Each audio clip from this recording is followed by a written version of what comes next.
All right, we are officially live here on the Damn, hardcover comic.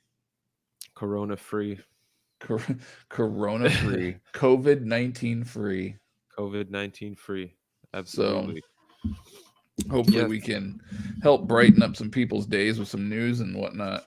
sure. Yeah, and we'll sure we'll be talking a whole bunch about DC Comics as well. Yes, Just kidding. A little and bit of Marvel as well. well, there's the Marvel releases like the Yep. Omnis and hardcovers that we can cover, which I'm sure And everybody's then probably already seen on Omar's channel, but just in case we can announce that as well. well, one thing I wanted to talk about real quick before we get started. Just gonna show one of my tabs here.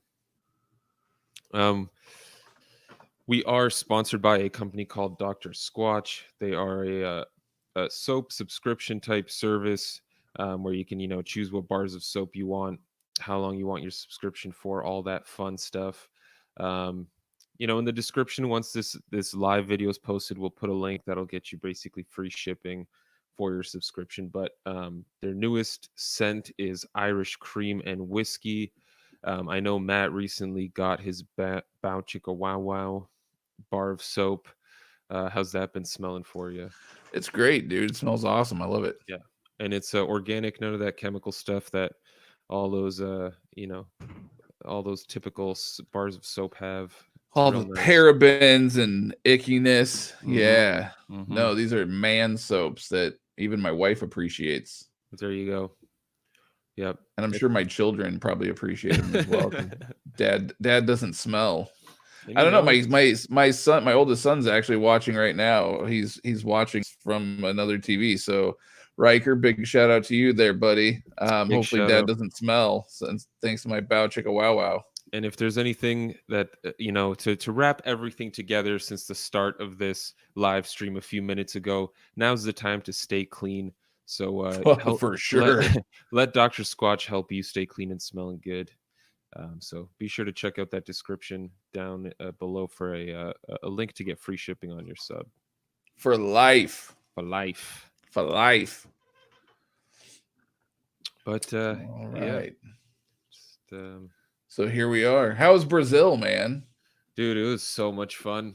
I wish the situation wasn't the way it was because I was having a real good time. Yeah. Barbecue every day. I mean, dude, to get like a steak dinner, a couple beers, came out to like $11 That'd be Canadian. nice. Oh, it was so good. And it's all like, really fresh food too. It didn't feel old or gross or anything. I mean, there's some sketchy stuff because it is Brazil. There are like stray dogs running around once in a while that you'd sort of have to dodge and Uh, avoid.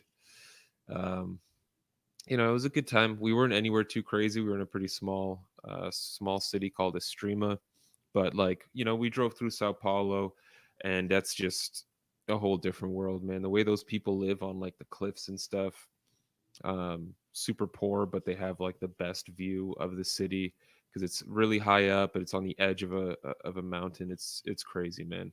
It was crazy, wow. but it was a lot of fun. The people I was with thankfully spoke English, so I was able to Well, that's an added survive. bonus. Yeah, yeah. Yeah. I take it your Portuguese is not strong. No, no, just thank you and hello and all that. But yeah, no, I had a good time. I hope I get to go back. Hopefully things chill out sort of near the May June time, and I can head back there for a couple weeks and check out some Yeah. of those Brazilian butts I keep hearing about. Nice, nice. Have some fun. Hey, what's up, Amazing Asian and David Robertson? What's going on? The best thing though was to warm up. Warm up from that cold temperature. Oh yeah, dude. I bet the weather was real nice down there. Well, I don't know what it is in Fahrenheit, but it was like 25, 27 degrees Celsius, like summer weather. Yeah. Real nice, yeah. Yeah. No, that'd be nice. Cool. Well, so for those that have probably know, thanks to COVID-19, everything's getting canceled or postponed, which means that Planet Comic-Con has been postponed, and it's officially, they said that it's going to come back either in the fall or late summer of this year. So once there should be announcing, actually, they said by Tuesday is when they are going to announce the new date. So we should know by then. So Mike's gonna end up having to make a few trips down here this year because as of right now, as long as nothing crazy with the borders happen, the plan is that Mike's actually driving down Thursday. So he will be crashing here at my place for the weekend and take him to some comic shops and things around here and try to, stimulate the local economy here with the comic book shops and try to give them some of our hard-earned money and take him to some restaurants and whatnot. But so hopefully while you're down here, though, we can do a nice live stream together in the same room. So that'll be kind of fun and different. We haven't been able to do that before. And hopefully we can I know our plan was to get a lot of Comic-Con videos, but maybe we can do some other kind of fun stuff in the meantime. That'll be a good time to do. So yeah, man. Okay, let's just talk about the first thing because it's fresh in my mind because I literally just read it. Okay. So you had reached out to me and you had said, "Hey, have you read Decorum #1 yet? The new Jonathan Hickman book from Image?" And I said, "Nope." And you're like, "Okay, I want you to read it before the live show because I'd like to discuss it." So I did right before we started this. Yep. Okay, how do we go with this? I should mention, I messaged Matt saying, you should check it out. It's an odd issue. And obviously the weirdest part about the whole thing is that it feels like I get 100% they're trying to stylize the artwork, but it just felt like most of it was just incomplete. Like it never got through the colorist, and you can say that's a style of artwork, but it was so inconsistent. It'd be like within the same scene, everything would change. It was weird. So that one actually drops Wednesday. So it's not even out yet for people to pick up. So it is. I got it at my shop. Oh, is it? Okay. Yeah. I thought it came out this Wednesday. Last Wednesday. Okay, cool. So then we can spoil shit a little bit. Yep. Okay, so yeah, no, it definitely felt a little bit incomplete. It was weird. Okay, so here's my thoughts on it. So it starts off and I'm going, oh, the artwork is like the first page or so. I'm like, the artwork is amazing. I was like, this is really awesome. Mike Huddleston is the artist on the book. Yep. I said, this is really amazing stuff. I get to the second or third page, whatever it was, and I go, huh, the art just completely changed. Like, not even just like the fact that it felt incomplete, but it almost felt like the style. It almost felt like a completely different artist. It didn't even feel like it was the same artist. So that's in the very beginning where you're like, wow, this art's amazing stuff. Here, let me blow up the page real quick. Yeah. Maybe. Why is it not working? It's not letting me blow it up. But anyway, real nice painted. Yeah, real nice like art. Even on that first page, there's like a panel where it's even though it's black and white, still a lot of detail. Looks absolutely gorgeous throughout, right? And you're like, wow. And there's a part of you that is still kind of going, what the hell's going on though? Because they still never really explained that whole scene. Yeah, and then like, oh wait, no, it's still okay there. It's still pretty cool. There's that spaceship is awesome. The colors start getting a little funky here. You're like, okay, these laser beams are kind of cheesy, but they're a little different. Let me just get to one of the, and then it gets like super weird with these polygon dudes. Yes, as soon as these polygon dudes arrive, it gets super trippy and weird. And then for like a good chunk of it, it's just like this. Yes. While the pencils are really nice, it's like there's one character who's colored, and then the rest are just black and white. So it's kind of odd. It's a very odd feel. It's different, yeah. So as far as the story goes, the first half, it's almost silent. Like there's no text, there's no anything really. There's like an alien language, but that's about it when you have no idea what the hell they're saying. Well, it starts with like a few paragraphs, right? Jonathan Hickman doing his thing where it's like straight up prose, sort of talking about the. Oh, I missed that when I was reading the digital. Yeah, it's basically saying how I missed that. Preserves that are like these bubble areas where they've preserved cultures and life forms and environments, pretty much. So like, I guess it leads up into this little action scene at the start. It's in one of these preserves, basically. Okay. Well, that makes a little more sense.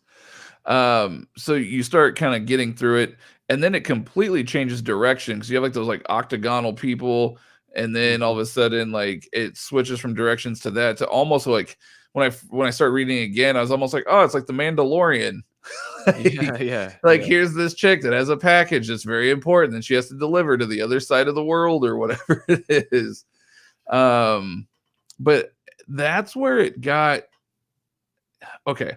So overall, I thoroughly enjoyed it, but I don't know how else to explain this. I thoroughly enjoyed it, but I did not thoroughly enjoy it until the end, if that makes any sense. So throughout the reading it, I'm going, what the hell? And I'm like, I don't think this is a book I'm going to keep up with. I think I'm done. And then I get a little bit further and I'd be like, all right, maybe it'll be cool, but I feel like it's a book that you're not going to be able to read monthly. You're gonna have to wait and then binge read this book. I was like, I almost feel like it needs to be one of those types. Then I read it a little bit more and I'm like, wait, what? And then it just got really good, really fast. Yeah. So now I'm convinced that I actually do need to read this monthly. I don't think I could wait for the binge. Well, that's the thing, man. It's only going to be 8 issues. Yeah, I don't think I can wait though. I think I'm gonna have to read it as it comes out. Okay. I enjoyed it a lot. I think I'm gonna have, but I didn't enjoy it a lot till the end. Like, it was weird. Right.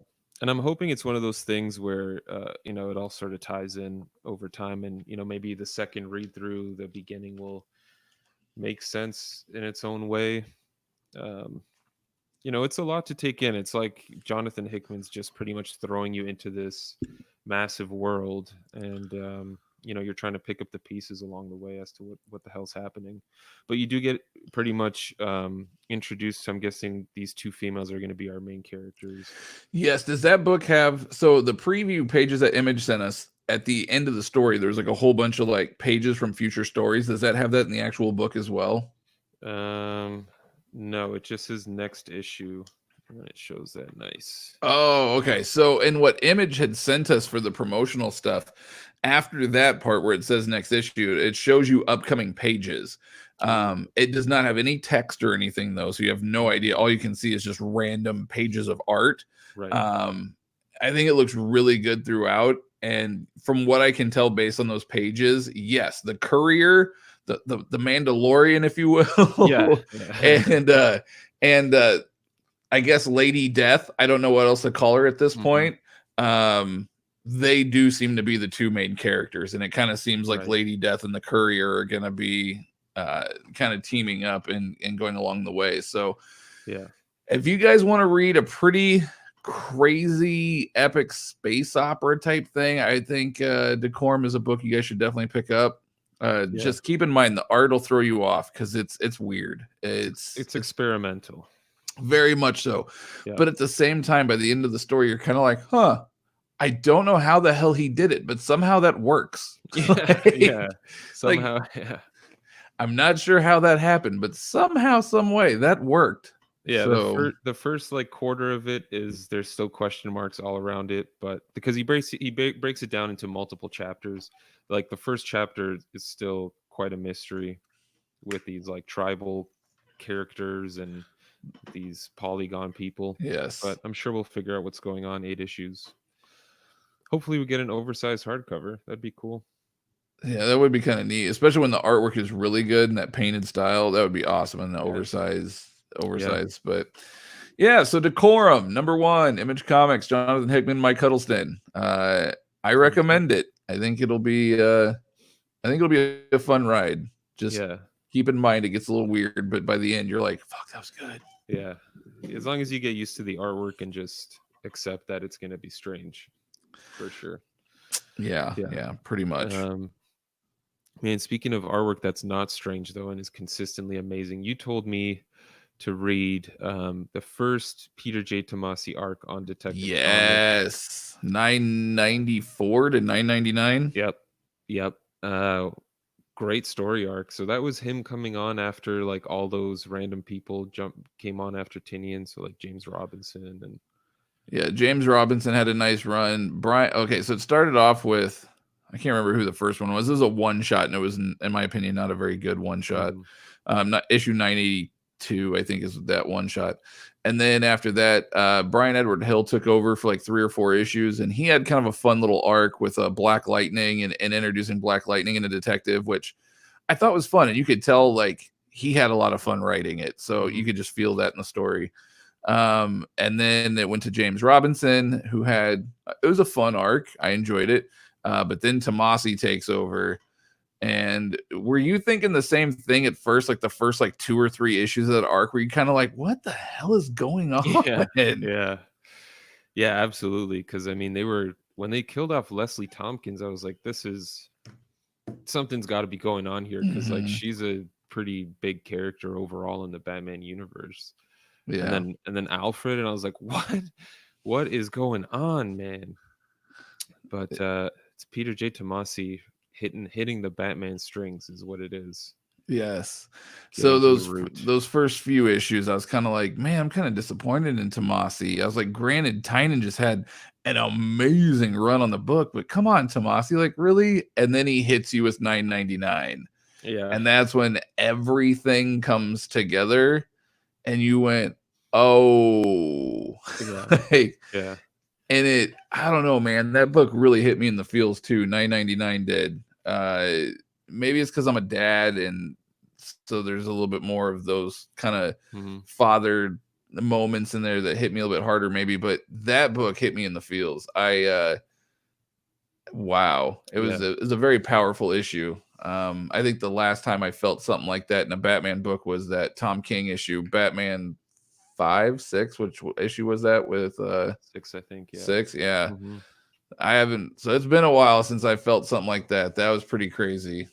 Yeah, I mean, I've noticed recently, as I've been reading a lot of DC stuff, especially Justice League by Snyder, I've noticed there are like 2, maybe 3 different kinds of writers. The ones who, like Peter J. Tomasi, who like get to the root of the character and really understand who that character is, and without getting like super crazy with their storylines, they're able to, make you understand that character a little more. And then there's guys like Scott Snyder who just like, they just make new stuff up, and that's fine too. Comics need new villains and they need new storylines, but there's like some writers who just can't necessarily write the character the way they should be written, but they can come up with these cool ideas to move that character's world further. And then there's guys like Grant Morrison who do both, hit you in the feels and add new stuff to the mythology as well. And man, Peter J. Tomasi, like we've seen it with Superman. I mean, Batman and anything Batman, he's done Batman and Robin. Yep.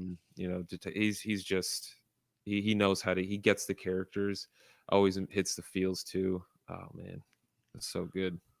Yeah, it was a nice arc. So now I'm up to, I think, issue 1006 or something like that in Detective. But and he's still doing great. He's still obviously writing, as we know. And it's been a lot of fun. But man, he came on swinging with Detective, like no warm up, bad, nothing. He just came out swinging for the fences, and he had a grand slam on that one for 9.99. I was thoroughly impressed. So I was happy that you got to read it, because I was like, you got to check out this issue. Like, I know you got to check out this issue. Yeah, dude, and it's cool. It's cool to see the Hellbat suit again. Yes. Didn't it? Okay, I guess there was one thing I didn't get in the storyline. Didn't he pretty much like use up all of its power? Whatever. We don't get into the details. The story was what it was. It was all, something anyway. But I don't want to spoil it. Damn it! I almost gave away what the whole story arc was about. It was a good time. I'm rambling. Yeah. Yeah, no, it was a lot of fun. Speaking on something though that just popped up behind me is Thor here. You caught up on Thor. What are your thoughts? Because for those that aren't reading like myself, I read issue 1. You sent me that small snippet of issue 2, which I can't lie, just based on what you sent me and not telling me what it was, I did think I was reading a DC book there for a second. So what are your thoughts overall on Kate's Thor run?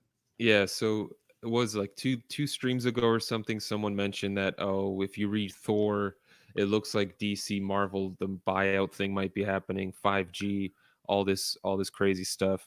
And basically in Thor number 2, the first 3 pages are like, there's someone narrating, oh, when the Black Winter comes, your heroes will come to the rescue, and it shows like a blue and red streak, and then you see like the little lightning, and you see a green streak, and it's like the Lord of the Sea, the the princess of some, like they're talking about the DC universe basically. Like the blue and red streak is flying by a sphere that looks like the Daily Planet globe that's on the top of the building, and then it basically they get destroyed by this Black Winter thing.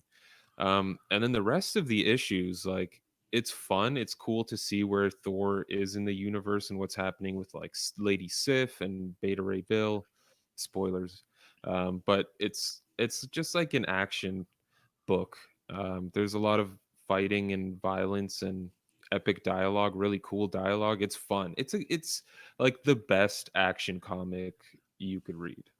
But that's all it is. So far, there hasn't been. Granted, it's only 4 issues. Even with the Beta Ray Bill stuff, I think it didn't pull on that relationship too much, in my opinion. Or it tried to. Kate's tried to, but it just didn't have that same. It didn't do anything for me. But maybe it's just me. I'm not like the biggest, most massive Thor fan. Artwork's fantastic, and it's a good action title. Yeah. Epic dialogue. All right. Well, that's higher praise than the first issue, because that first issue we were kind of like, so. Oh, man, Thor is like he's almost, I don't know, he's kind of unrecognizable for me at this point. Is he still wearing that weird costume? Oh, I'm not a fan of that. Okay. Yeah. Where he looks like Fabio. Yeah. Thor. I've just been so out of the loop with Thor. He's changed so much over these few years. It's almost like a different kind of character at this point. All right. Well, speaking of big action-packed popcorn fun, Bloodshot. Oh, actually, he just popped up right behind you. Bloodshot opened in theaters this last Friday. Now, we have not had a chance to see it yet. However, that's because we're holding out, because the plan is for us to go together when you come down next weekend. So I definitely think we should do something with Bloodshot and the live show and stuff while you're down here. I can't wait to do that. But the reviews that I've been reading and hearing about are primarily positive. I haven't really heard much negative. I've heard a lot of people say if you are a massive fan of the character of Bloodshot and like you're a diehard and this, that, and the other, you're probably not going to like it as much. Like you kind of have to forget everything you know about Bloodshot the character and just enjoy what they're doing for what it is. Apparently the cinematic version is very different than the comic book version, which if you think about it, it's that way in every comic book movie. So it's whatever.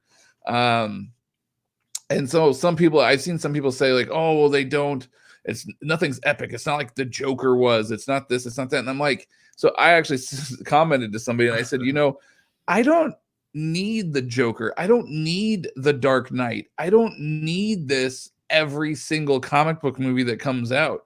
Sometimes I just want a Demolition Man, which for those of you that are younger that may not know, it's a classic Sylvester Stallone, Wesley Snipes movie that by all stretches, it's just a really fun popcorn, entertaining action film. And that's all it is.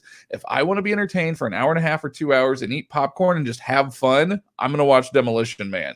I mean, that made Arnold Schwarzenegger's career, those movies. Yes. That's how a lot of those guys made their movies. Sylvester Stallone, that's how he made his movie. Well, aside from Rocky, but like that's how they made their movies. It's just fun popcorn action. Like you didn't go see those movies to find awesome dialogue and stuff like that. That didn't happen.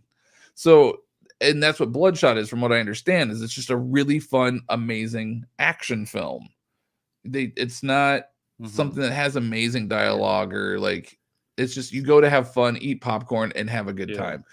And the few diehard fans that have seen it multiple times already, they said that the more they see it, the more they enjoy it. Now, I don't know if that's because the first time they're just getting over the shock of what they just saw compared to the comics or what it is. But yeah, I mean, there's a lot of people that are thoroughly enjoying Bloodshot. So I'm super excited to go see it. I cannot wait. Yeah, no, me too. It's gonna be a lot of fun. Yeah, I'm all for a popcorn flick. Yes, get some popcorn, get a few beers. Yeah. I don't know. In Canada, can you guys have beers in movie theaters? You can here. Can you in Canada? Yeah, they do that now. I think so anyway. I'm pretty sure they do. But speaking of Valiant, someone did ask, Nick P asked hey guys, what are your thoughts on Valiant since it was sold? It's fallen off hard for me and it kind of bums me out. Let me throw that up here real quick. Sorry, I was charging my Apple mouse. There we go. I don't know. How do I say this? I don't know that necessarily fallen off, but I will say I'm not a fan of all the minis. I want more ongoings. I'm tired of like 4 or 5 issue minis. I'm tired of the rebooting and the new series and the just give us an ongoing. That's what I'd like. Yeah, I agree. And I mean, of the ongoing series now, there's Bloodshot, which hasn't been, again, it's it's not going to win an Eisner Award, but it's a fun time. Artwork's pretty solid, and it's a good action comic. If you're a fan of the 90s, you'd probably dig that too, especially with the Brett Booth artwork.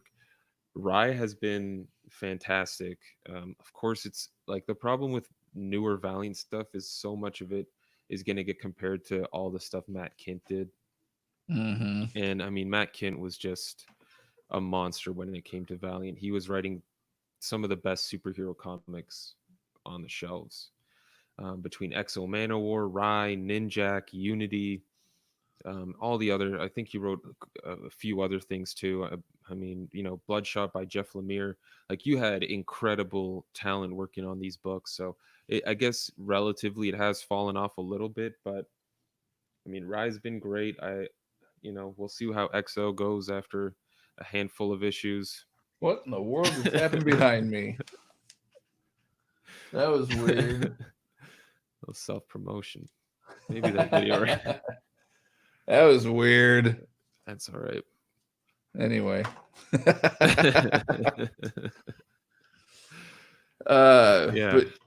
Yeah. Well, let's see. We got a couple other Valiant comments here. So, Southern Comic Geek, I hope other Valiant movie opportunities don't get canned because of the low numbers on Bloodshot. Hopefully they remember the Corona effect. It's funny, though, man, when you compare other movies that dropped the same week, Bloodshot's actually beating all of them. So it's like The Hunt, Bloodshot, like 1 or 2 others. Bloodshot's actually beating them in the box office. So that's good. Yeah. I know. It's Sony. So who the fuck knows with Sony? But Rye and Bloodshot are okay right now. We'll see how Exo goes this time. I think previous iterations of Exo have been amazing. You got Dennis Hopeless Hallam on the new Exo. We got to read the first issue of Exo. Got pretty high praise from us in that regard. So obviously we'll have to see what happens. It's only 1 issue, but we did also get the announcement that the Savage title's returning. Yes, they announced Savage. Now that was a fun 4-issue mini. Yeah. Oh, but yes. We do have a different writer this time. So before it was what's that gentleman's name? Claymore. B. Claymore. Yep. Now we got Max Bemis, who I love on Black Terror and Moon Knight, and yeah. So looking forward to that. I mean, we'll see how it goes. We'll see. I don't know if that's ongoing or if that's going to be a mini. It's probably going to be another mini. The first one was a mini, but yeah, that was a fun 4-issue mini though. B. Claymore did an amazing job bringing Savage in, and that was a lot of fun. Yeah, we'll see how it is. Just, I guess, speaking of which, we should, while I'm remembering Valiant, in our sometime future Valiant giveaway. So before we get into that, for those of you that are not aware, our patreon.com/the hardcover comic, we're making some good progress. We're thinking we're going to do a giveaway for March. We definitely will be. It won't be an Omni. It'll be a deluxe just because we're not quite to the Omni money yet, but we are definitely giving away a deluxe. Yep. So if you still want to try and get in on that, be sure to check out our Patreon and become a patron. And we're going to put up voting to see what deluxe edition. Sorry, man, you froze for a second, at least on my end. So, okay. You want to repeat it? I forgot what I was saying. Oh, if you're catching this, it's not too late yet. Become a patron. We're going to be doing this obviously every month at least. depending, how things go. But voting should be going up sometime. I think maybe this week, end of this week, maybe when we're together, we can do something. Yeah, that'd be fun. So we'll put up a voting thing, and all the current patrons that are going to be involved, can vote on what book they would want to, have for that giveaway, and we'll go from there, and hopefully get something out to a person, early April, mid-April, around that time. Should be fun. Yeah, no, it's gonna be an awesome time. So yes, patreon.com/the hardcover comic. And big shout out to our current patrons that have subscribed to us in the last few weeks. We greatly appreciate it. Not only are we going to be doing giveaways though each month based on the money that we earn, but I am also giving away digital comics every week. Marvel is gracious enough to send us reviews every week, and in those reviews are a bunch of digital issues and things like that. And so what I've been doing is I posted up a bunch for our patrons, and I said, hey, these are the ones I have available copies of for digital copies. I know it's not a lot, but it's something to say of our way of saying thank you. Yep. And I get them every Monday, at least 3 new issues every single Monday. So I'm going to be giving those away every Monday for our patrons as well, for basically first come, first serve. For those that want the digital issues, we are doing that. And then diving back into the Valiant side of things, Mike has another announcement. Yeah. So we've spoken about it a few times, but I actually got a little excited and prepped the Wrath of the Eternal Warrior trades. So when I send in my next batch, I'll include that in there as well. Of course, I was going to do Shadowman, but I wanted to get that Punk Mambo signed by Colin Bunn. Throw that into the Shadowman bind as well for that extra little flavor. But, with Planet Comic-Con getting delayed, I don't know. I guess we can hold on to it for now. It's not, we don't need to rush to give it away. But that'll be part of our giveaway. It'll be a custom bind, one for Wrath of the Eternal Warrior, collecting the entire series. And then, of course, Shadow Man with Punk Mambo, the Andy Diggle Shadow Man, and Colin Bunn Punk Mambo. So pretty exciting. Yeah. So once Mike gets those back, he still send them off. But once Mike does get the Wrath of the Eternal Warrior back, we'll have that one as a separate giveaway. And then maybe later this fall, when we can meet up with Colin again, we'll have him sign Punk Mambo. We'll get that one bound. And then maybe like around Christmas time, fingers crossed, we'll be able to give that one away. So we'll have a couple different giveaways for some custom binds that is happening. One thing I did also for free issues. I don't know if anyone watched the video all the way through. I didn't see any comments about it, but the Dark Knights Metal video that I did post up, there were 3 or 4 digital codes in there for some of the Dark Knights issues. I don't know if anyone claimed them.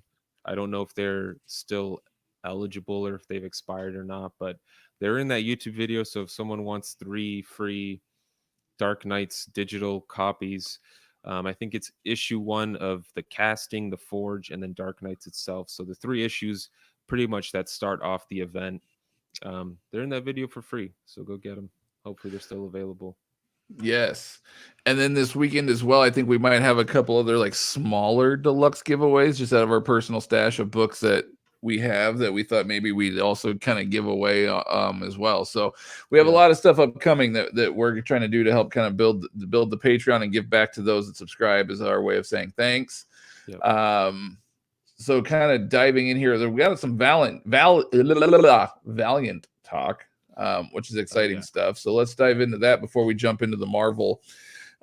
Jarrett, apparently Valiant already jumped ship with a cinematic universe with Sony and moved to Paramount late last year, so they must not have liked it much. Paramount is now taking the reins on an upcoming Harbinger movie. I really hope that that's true. Not to say that Paramount, whoever has the reins, I don't give a shit. I just want a Harbinger movie. Yeah. So I really hope that that's true. Yeah. I've been hearing rumblings and stuff like that as well, in regards to what's going to happen with the Harbinger movie that's been discussed, but I don't know. I guess we'll see. I think they need to do it. I think they should do a Ninjak movie. They do Ninjak probably even before Harbinger, because Harbinger's a team and you kind of need to you got to build the origins and stuff. You know what I mean? So I don't know how else they would go about doing that, especially for the general public. Like with the Avengers, it was different. And even then they still had to lead up to it. But everybody and their mom knew who the Avengers were. Now you got Harbinger, a team that honestly probably 5% of the population have ever even heard of.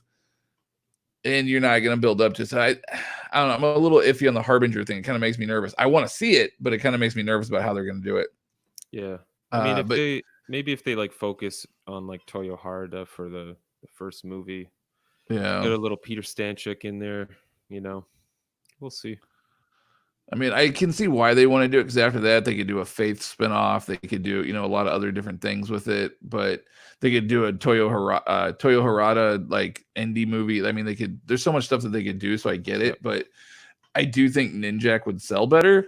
One, because it's basically James Bond as a ninja. Yeah. And everybody loves, like, James Bond is a massive figure. You know what I mean? Yep. If you get the right actor to play Ninjak and you keep his costume true to the book, or as close to true to the book as you can for a cinematic effect, dude, Ninjak is going to destroy the box office. Like, there is so much awesome stuff that you could do with Ninjak. Yeah. So,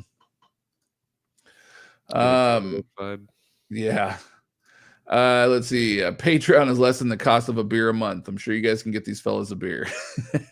Yeah, it's only $1. We only request $1. I mean, if you want to do more, you can certainly do more, but $1 is all we ask. Yep. Hit that like button, people. I agree, Mr. DC. I agree. Hit that button. Kent Lemire and Remender all seem to be crushing it in indies. Reminds me of Mignola with the unique art styles in their books. Yeah. Kent and Lemire especially, because they do obviously their own stuff most of the time, and they have very unique styles. Compared to like your traditional, style. Yeah, Kent. Are you blowing up over there, dude? Sorry, man. It's a damn virus.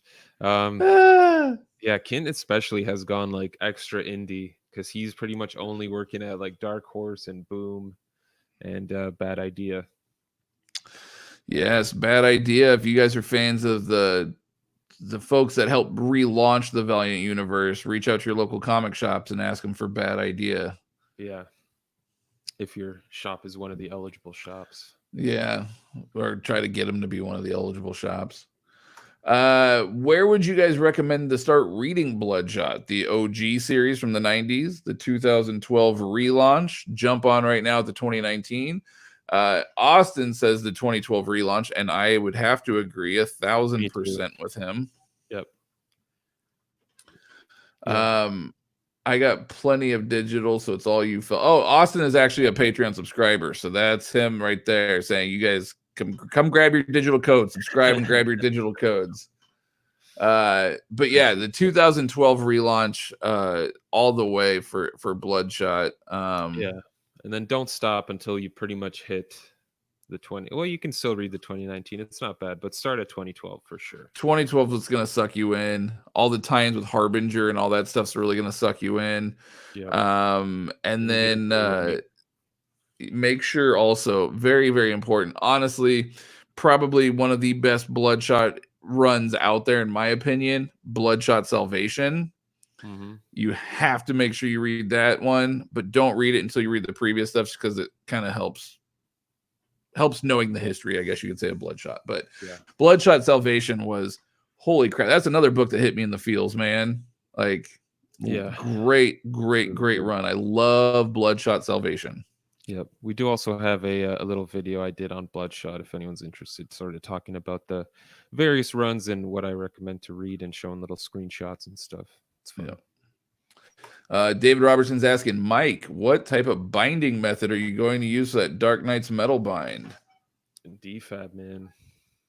It says be careful with the cardstock. Smith hand sewn might be best. Yeah, does Layman even offer that? They do.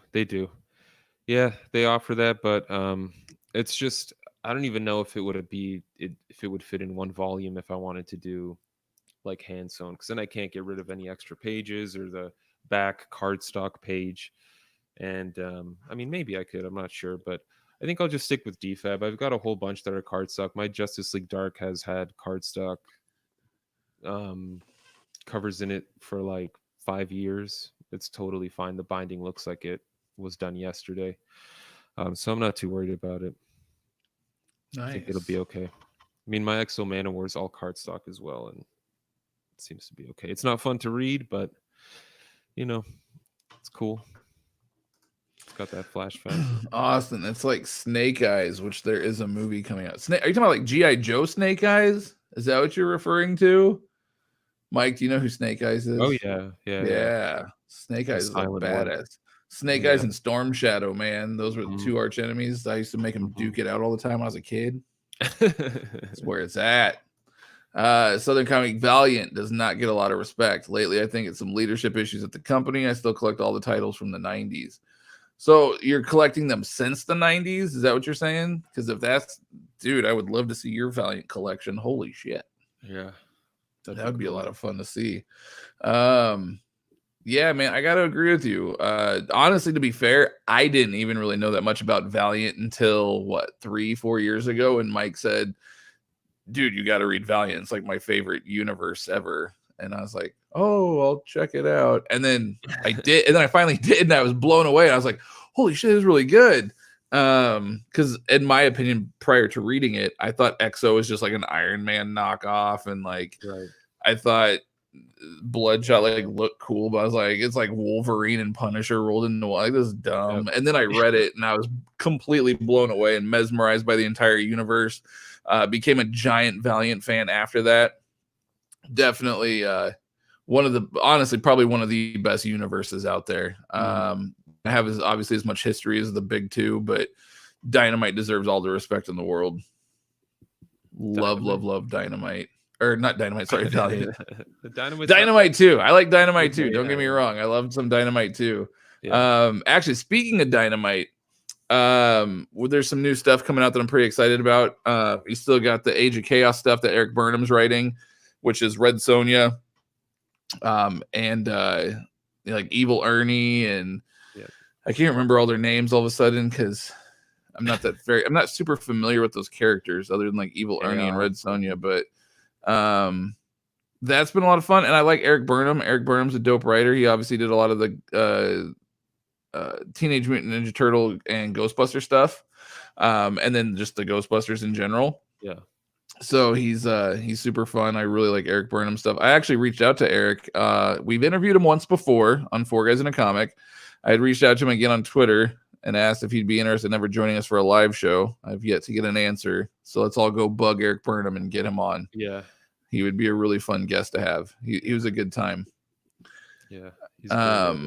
But yeah, Dynamite has some fun stuff. And Vincent, one of the guys, our hookup at Dynamite, messaged us and said, was there any like digital stuff we were wanting to check out to do reviews on?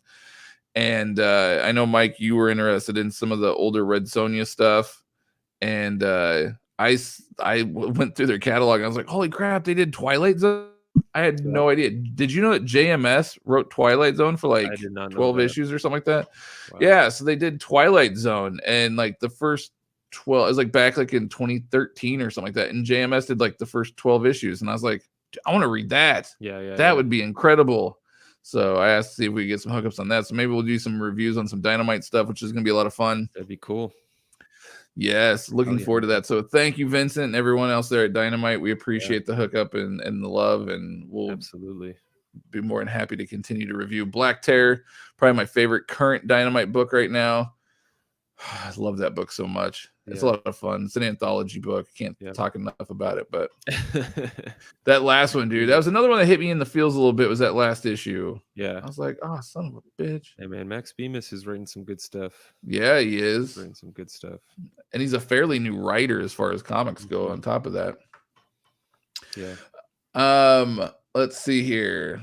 Let's finish up the Valiant stuff, and then somebody else is talking about some Marvel stuff, so we'll jump into that next. I have all the Hardcorps, Eternal Warrior, only missing a couple of Bloodshot and Harbingers. Oh shit, you're talking from the 90s too. Nice. So do you have like the pink variant cover and stuff, like the really hard to find stuff that's selling for buku bucks, the mail-ins? Did you know about that, Mike? There's like a pink Harbinger. It was a mail-in book back in the day. Book is worth quite a bit if you can find it. Wow, I didn't know that. All of the Rise. Nice. Oh, that's pretty sweet. That's dope. JMS did Twilight Zone. See, I'm not the only one. Yeah, man, he wrote like 12, I think it was 12 issues. So I think it's all on Comixology Unlimited right now too. So if you guys wanted to check it out and you have access to that, it's on Comixology Unlimited, I believe. But yeah, so I think I'm going to be doing kind of a review video of that once I can read those as well and give back to Dynamite, and people need to be checking them out. That's a underrated publisher as well. I agree. All right, so Nick P, did you guys see the Donny Cates Omnibus? Do you like that they're collecting it like this?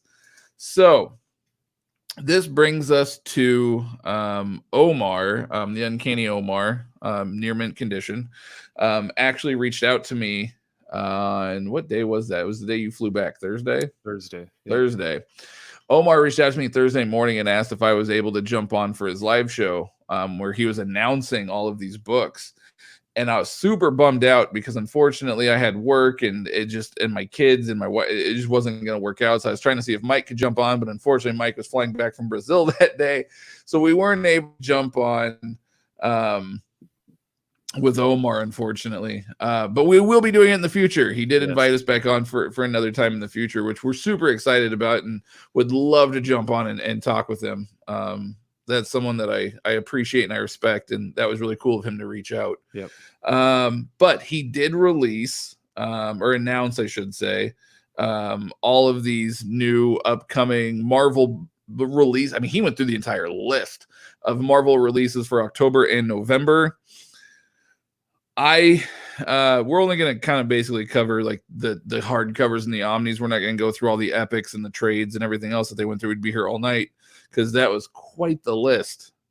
But in that list was an announcement for Donny Cates's Marvel Cosmic Omnibus, which, if I remember correctly, was going to collect. I don't remember what all it said it was going to collect. It was going to collect Thanos, Cosmic Ghost Rider. I believe so, yes. Guardians of the Galaxy. I don't remember if it was going to include Guardians or not. There was something that he's currently writing or had been writing that it wasn't going to include. Maybe? No, I think Silver Surfer was going to be in it. Okay. Well, maybe it's Guardians. I can't remember now. But I feel like there was something that he had written recently that wasn't going to be included that's not Thor. Everything. Yeah, Austin said everything but Guardians for the Cosmic, and then obviously Venom, because I think they're going to do something separate with the Venom. Yep. So going back to Nick's question here, do I like that they're collecting it like this? For me, from a business standpoint, I get why Marvel's doing it. Marvel's done it with Chris Claremont. They did it with John Byrne. They did it with, I can't even think off the top of my head right now, but they've done it with several different writers and artists and stuff over the years, like, the Marvel universe, so I get why they're doing it. Do I like that they're doing it with this? To be 100% real with you, I'm not a fan of Donny Cates's Marvel stuff. I thought his Cosmic Ghost Rider was pretty good. Thanos was all right. Everything else to me has kind of been meh. So I really love his indie stuff though. So I wish Donny would just put out an anthology omnibus of all of the minis that he's done over the years. I think that would be dope. Maybe I'll have to do that as a custom. I know I've thought about it once or twice, but for me personally, I don't know. I'm not really a fan of it, so it's not a pickup for me.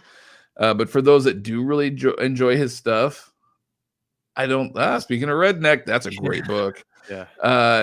I don't see any reason why they wouldn't. The thing about Donny is, if you actually have been following him since his indie career, like before he really started writing for Marvel, like when God Country just blew up and really put him on the map, all of his stuff was no longer than 6 issues. Everything he wrote was like 6 issues long, maybe 8. He writes in minis. He's always been that way up until I think it was Venom was like really the first book that he wrote longer than like 6 issues. And I actually met one of his artists had worked with him in the past. He might have been the inker, come to think of it. But anyway, I was talking to him and we were talking about Donny Cates, and I was like, man, God Country is so good. And I was like, I noticed that everything he writes is minis, though. I go, why is that? Like, why doesn't he ever write ongoing? Redneck is obviously ongoing. It's on like issue 27 or something, but and Baby Teeth is currently ongoing too. But I was like, why does he not write ongoing? Everything is literally like Ghost Fleet and God Country and Paybacks. Like everything is like 6 issues. I was like, why is everything 6 issues? And he said that's just how Donnie's brain works. His mind is constantly thinking of new stuff to write. So he constantly is only writing 6 issues stuff so he can get on to the next project that he has running through his brain. Like that's just how his mind works. It's just constantly going. So it makes sense that Marvel would do it that way. Otherwise, to be honest, they're looking to capitalize on his popularity right now. Right. And any business in their right mind is going to do that. So it's not like anything against Marvel. It makes sense. So I think those big fans of his Marvel stuff that maybe didn't know him prior, that really enjoy his Marvel stuff, are definitely going to be picking it up. I think it's a slam dunk for Marvel. So I think it's intelligent that they're doing what they are. But I wish that they would focus on other stuff and maybe not try to capitalize on his popularity and try to release some other books instead. But they're looking to do what's going to make them money. So can't fault them for that. Yeah. I mean, I'm kind of on the same page. You know, I'm not going to pick it up. It could have been a different omnibus that maybe I would have picked up, but you know, good for Marvel. Good for Donnie, I guess. Of course, I mean, his career's exploded massively, and you know, it's what keeps the world spinning. So it's cool that they're at least doing an omnibus for him. Some folks write comics for decades and don't get a single omnibus, so it's cool. It is what it is. Jared, so you guys are not fans of Donny Cates' Venom, I take it? No. Okay, let me rephrase. I haven't read the entire thing, so I can't judge on the entire thing. What I did read, though, made me not want to continue reading it. I did not like what I read. I was not a fan of the things I heard about after I quit reading it. It wasn't something that I liked. It completely changed the origin and changed everything way entirely too much for me. And I grew up with Venom, like, you know, the original Venom, and this is just it took it all that away and kind of tried to do something epic with it. And I didn't like the changes to the origin and whatnot. So I passed it. It's not my thing, but I know a lot of people love it. That's just me personally. Sorry. Yeah. I've only read Absolute Carnage, so I need to pretty much read the whole thing. But, you know, Absolute Carnage was okay. It just seemed like the whole event was just to build up to the next feature event with this Null character. And you know, maybe we do just need to check out Venom. Thor wasn't terrible when I read it. It wasn't again, it didn't blow my mind, but I think I'll keep reading it. I'll keep trying. You know, maybe. Should we do it? Well, we got a few readathons planned, but should we add Venom to the list of our readathons? Maybe give it a fair shake. Yeah, we can try it out. All right, let's keep it low on our list, though. There's other things I'd rather read right now. Yeah, there's a lot. Yeah, there is. There's a ton. What's up, Whiskey Tango? Yeah, Whiskey Tango. What's up, Team THC? All right, Whiskey Tango. Yeah. Those that probably don't know, because I've never really talked about it before, I'm a huge Baltimore Ravens fan myself, sir. So, love the logo. You can kind of see him in the background. I got Poe back here just chilling. But yeah, so I'm a big Baltimore Ravens fan. So what is up, sir? Even with Venom, he took a break after the first arcs. So yeah, it's just the way his mind works. Which creative people, man, that's how they roll. So I think it's pretty cool that happens. I love smaller omnibuses, or at least under a size that causes pages to have too much curve, like the Ex Machina omnibus.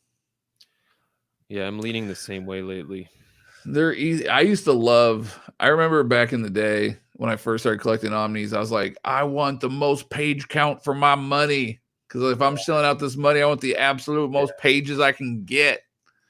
And now I'm like, man, I want something that's manageable to hold and read. Yeah, I want to be comfortable, damn it. I want to be comfortable reading this. What is this Dude. man, because you could fit just as many issues in a custom as you do in a regular Omni, but because the pages are thinner and things like that, the book weighs like half of the weight of an official release, and so it's so much more comfortable and so much easier to read, especially like if you're like laying in bed or something and you have it propped up. It's so much easier. Yeah, dude, I was reading Absolute Wildcats over the past few days, and man, my neck just sitting there for like an hour and a half. I'd have to get up, stretch a little. That's the worst. So this is crazy. I'm leaning over. They've got like these 4-page spreads, so I'm like doing this thing, going over my neck. Man, it's crazy. But dude, I don't know. Because I didn't really tell you about this. I'm not sure if you watched the video, but the end of that Absolute Wildcats, it has one single issue written by Grant Morrison with artwork by Jim Lee of what was going to be basically Grant Morrison's take on Wildcats. Dude, I could leave the whole Absolute edition, rip the pages out, but just leave those 20 some odd pages. It was so good. I can't believe they only did one issue. You get the whole script for issue 2, or I think like half the script, but it just never got done. Did they say why? I don't remember why. I think the whole Wildstorm thing was falling apart back then. Oh, well, that's a bummer. Yeah, dude, it was so good. Let's see here. While we're waiting for Mike to get back, I gotta say I'm a fan of Kate's cosmic stuff. I did enjoy Cosmic Ghost Rider. I thought that was just a fun book. I did enjoy it. That was a fun title for me. But in general, I'm not a Cosmic Marvel fan to begin with. So that could be, but I did enjoy Cosmic Ghost Rider. That was a good time. Yeah, I didn't mind Thanos too much. Yeah, Thanos I enjoyed. I don't think it was like mind-blowingly amazing, but I did enjoy it. I personally want to see Kate's write for something else that is hella 80s or 90s, like Ninja Turtles or Spawn. Hell, the Tick even. The Tick could be fun. I could see that. I love Kate's indie stuff. Like, you guys, for those of you guys that maybe only know him by his Marvel stuff, please go check out his indie stuff. His indie stuff is mind-blowingly good. And not like every single title is mind-blowing, but like it is so much fun. Yeah. Everything is great. God Country is what put the guy on the map, which is phenomenal. But he had so many other books prior to that are so incredibly good. I strongly recommend his indie stuff, like Redneck, Baby Teeth. Those are currently ongoings that are really, I've enjoyed the hell out of those. Ghost Fleet. Yeah. I can't even think of the top of my head anymore of what all their other ones were, but I know I've read Paybacks. Paybacks, yep. Yeah. Kill or Buzzkill. That was another fun one. I strongly recommend checking out his indie stuff. I think you guys will be like, holy crap, this is what good writing is. No, I'm kidding. But I think you guys will thoroughly enjoy it. If you guys like his Marvel stuff, I think you guys will thoroughly enjoy his indie stuff. Yeah, I feel like man, now that I think about it, this whole everything that's happening with like death metal at DC Comics, I feel like if there was ever a creative team that screamed like death metal to me just based on their styles, it's keep Capullo on pencils, but have Donny Cates write it, because the way he writes, you know, it's always super epic, right? Like when you're reading his Thor and he's doing the narration, you're like, okay, well, you know, his stories may not be the most exciting thing, but, the most, I guess, whatever, not to my taste, but the way he writes some of those monologues and like the prose descriptions of what's happening, it's metal. It's pretty fantastic. I remember when we actually interviewed Donny Cates on Four Guys in a Comic. It was before he signed with Marvel. It was back when he only did indie stuff. God Country had just come out.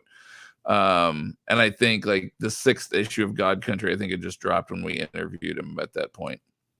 And he was telling us that like, well, no, I think he was writing Thanos or he was just announced that he was going to be writing Thanos. Yeah. So it hadn't come out yet. It was just announced, because I remember him telling us that he was going into like a dark place, or what was he saying? He was like listening to, he'd listen to like the sound of deep space. space or something. Yeah. Yeah. He would just listen to he would like pull up on YouTube sounds of like deep space, and he would just like listen to that while writing Thanos and stuff. And I was like, huh, Yeah. interesting. So Man, the way these slideshows are working out, you've got a little Venom action behind you right I now. know it's almost serendipitous, man. Look at that. Crazy. Look at that. Yeah, we'll see. We'll have to. I haven't read it, but Silver Surfer Black Run looks amazing to me, at least for the art. I read it. The art was cool. The story was once again though. I can't. I feel like I'm just gonna bash stuff, and I'm not even trying to. I'm not trying to poo-poo on people's taste. It's just it wasn't for me. I'll just leave it at that. Yeah. Well, he's sort of making his own Marvel pocket universe, the Kate's universe. That's what it comes down to, really. Yes. At the end of the day. So one thing I did want to talk to you, but I don't know how much you read. Last time you said you had only read 2 issues. Doomsday Clock. I am up to issue 7 now. Okay. So by next weekend, like by the time you come down and we do another live show, I will have it completely finished. Okay. Fair enough. We can wait then. I'm getting like a couple. I will say I'm enjoying the hell out of it. I'll just leave it at that. Nice. Yeah, I am enjoying the hell out of Doomsday Clock. Marionette and Mime, 2 characters I never thought I would give a shit about. Yep, they're a good time. Man. They're a good time. And Gary Frank's artwork, dude. Oh. Yeah, the artwork is sick. Mime, I didn't realize the dude actually had invisible guns. I thought it was just like a joke, and then he like really did shoot somebody in the face, and I was like, oh, this is not a joke. He really does have that. He starts pulling out invisible knives too. Man, oh, it's so good. It's so good. It definitely, if anyone was turned off by the delays in releases, it reads really well as a binge. Yes, absolutely. I'd check it out if you were annoyed and turned off by the delays on Doomsday Clock. Check it out now that it's all done. I will say one thing: the whole 5G thing does get mentioned at the end, so we'll talk about that a little more next week. Once you check it out. Yeah, I'm on issue 7 right now, so I'll probably get a couple more issues in tonight before bed, and it'll be done within the next day or two. So the next time we do a live stream, it'll definitely be done. Awesome. But yeah, it was kind of a nice break from detective, because I've been on this huge detective binge for like the last month. I think I've read like 50 or 60 issues of detective, and so it was a nice break from detective. Mm-hmm. It's good. I am thoroughly enjoying it. Yeah, I see Austin mentioned it needs an absolute. I agree 100%. If anyone's artwork needs it, it's that Gary Frank artwork. I don't think that dude has a single absolute edition. Jeff Johns? No, Gary Frank as an artist. Like, I don't think there's a single absolute edition with his artwork, and he's the shit. Yes, him and Jason Pavic. Dude, Joker's coming soon from Jeff Johns. Man, it's gonna be a good year. Speaking of, someone actually just asked, where'd it go? I know there's a comment. Where did it go? Oh, here it is. Amazing Asian. What do y'all think about the upcoming 3 Jokers? I'm excited. What's not to be excited about? Yeah, I mean, it was something that was foretold years ago at this point. And it's finally, like, I remember 3 or 4 years ago discussing about this and saying, oh my God, they're going to be releasing this 3 Jokers thing. And then it got pushed to the back burner and we never saw anything of it again. I know, man. So I'm excited that they didn't forget and that it is finally going to be coming out. I'm super jazzed for it. Well, I think, I imagine they're both trying to go for like a, Joker story that's going to leave its imprint for, like the next Killing Joke sort of. Mm-hmm. Something that's really memorable and leaves a mark on the DC universe. So we'll see. I'm excited. Yeah.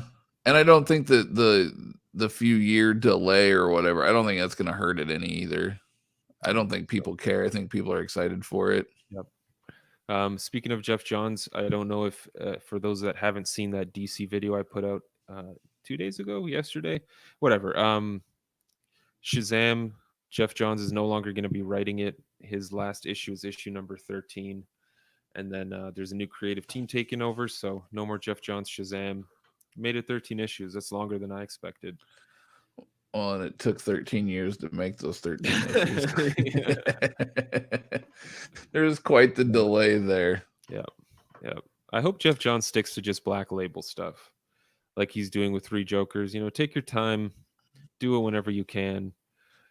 Don't be worried about making it continuity, super important, keeping up with the times. Just, write epic stuff. Yep. Please. Yep. Tushar, namaste, man. Hey, what's up? What's going on, Tushar? Glad you could join us. Yep. Need the rest of John's Justice League and oversized art Forever Evil for sure. Yep. That's at a certain point, it's like, do I just custom bind this stuff? Because Forever Evil they released an Omni, didn't they? But that was it. Or no, what am I thinking of? Blackest Night? No.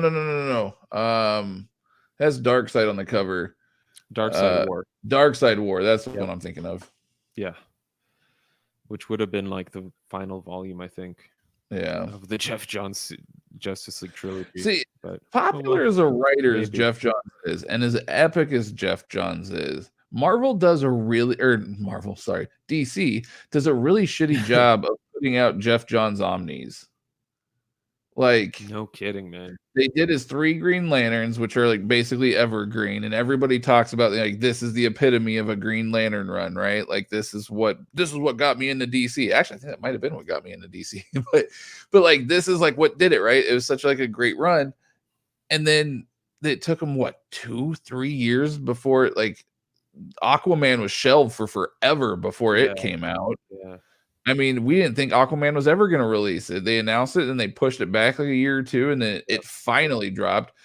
They released his Flash ones, but they went out of print years ago, and they just now reprinted Volume 1. Yeah. And the Flash run isn't even like his good stuff. I mean, it's good, don't get me wrong, but it's not like the stuff that he's known for. Right. Like, people want New 52 Justice League. Yep. Where's that at?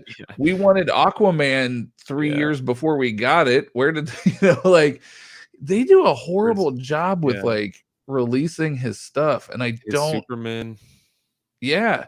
Do you think do you think maybe he has a say in it, where he's like, I just don't want my stuff in Well, I mean, but it's Jeff Johns though. I mean, he probably has the power to say that if he wanted to. I guess so, but I mean, they did JSA, like. That's right. JSA. I forgot about that one. What they need to do is little touch-ups, right? Like re-release his Teen Titans maybe as 2 volumes instead of that one monster. Yeah, nobody wants to read that freaking monster. Yeah. And then his Hawkman was a really good run that had a shitty-ish omnibus that was came out like 10 years ago with no reprint since then. And the binding was shit. It was completely glued. I mean, we'll see. The Flashpoint should get like a couple Omnis, that little slipcase thing I had mentioned. Be cool. Yeah, we'll see. There's a lot. There's a lot of money for DC to make right now, and they're not capitalizing on it. Yeah, they are at least putting out the deluxe for his original Shazam story with Gary Franks, so people can pick that up. Maybe if enough people pick it up, it'll be. I think he also did. I think he also did like 3 volumes of Batman Earth 1 with Gary Frank as well. Put that into a oversized deluxe or something like that. I don't know. Yeah. I just want more Jeff Johns on my shelf. Yeah, I think it's going to come down to us. Yeah, I think it's going to come down to us binding it. 3 Jokers, I mean, isn't it non-canon under Black Label? I guess. I believe so. Yeah, I think it's gonna be quote unquote non-canon. But Killing Joke was originally made non-canon in the beginning, and now it's over the years it's become canon. So that's true. A lot of anything can start off non-canon, and it can easily become canon as the years go on. Yep, absolutely. Whiskey Ting, I'm just getting back into comics. Well, first of all, welcome into our world.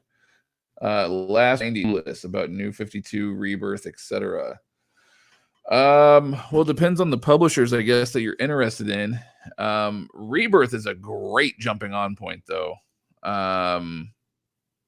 Honestly, I would recommend Rebirth. It was a fantastic jumping on point for just about every single title out there. So if you're interested in DC, Rebirth is definitely the way to go. I highly recommend it. Yeah. Rebirth is a great place to start for any character. So for New 52, like if you want to check out Scott Snyder's Batman, since everyone's spoken about it, definitely check that out, because that has had like lasting effects on the DC universe. Batman and Robin was really good in the New 52. The Batgirl Omni's coming out soon. The Nightwing Omnibus is coming out soon. The Animal Man by Jeff Lemire Omnibus came out, which was great.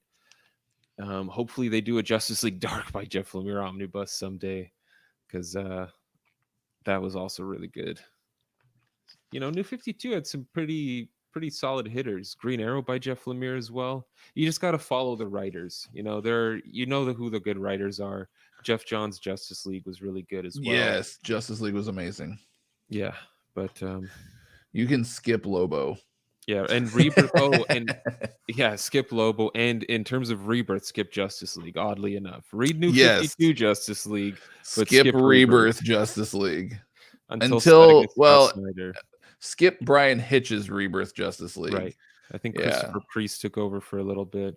Yeah. So, but yeah, Brian Hitch's. Yeah, skip that shit. Yeah. I guarantee that delays are purposeful, because as good a writer as Johns is, they can push his releases back and bank on them still making money, because Jeff is that good of a writer. Yeah, I don't know. I don't know why they would. Do they just wait? Does DC just wait? Like, shit, we're in a slump. We need to make money. Quick, pump out a Johns Omni. Yeah. Quick, here comes the money train. But it's weird with like Batman.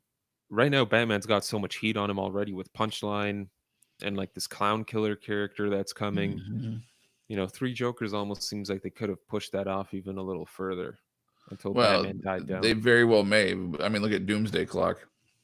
Yeah. It very well may. That's true. It very well may. It's true. Did a bit of research. Marvel used to print a hell of a lot of hardcovers before David Gabriel, but since then there is kind of an abandonment for OHC volumes and more love for Omnibus.